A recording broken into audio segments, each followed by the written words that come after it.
Wondering where your save files are for Megabonk on AnkerGames?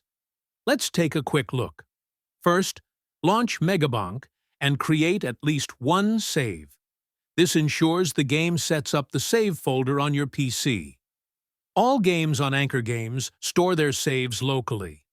Your progress in Megabonk is safe, even if you reinstall the game or the launcher. I'll show you where the save files for Megabonk are located. These paths only apply to games from AnkerGames. Other sources may use different locations. You can back up your Megabonk saves by copying the folder. Save it on a USB or cloud drive and restore it anytime.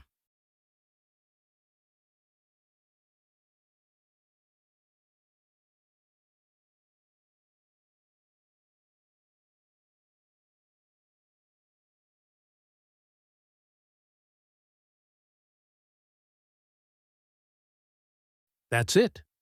Your Megabonk saves are local, secure, and easy to manage.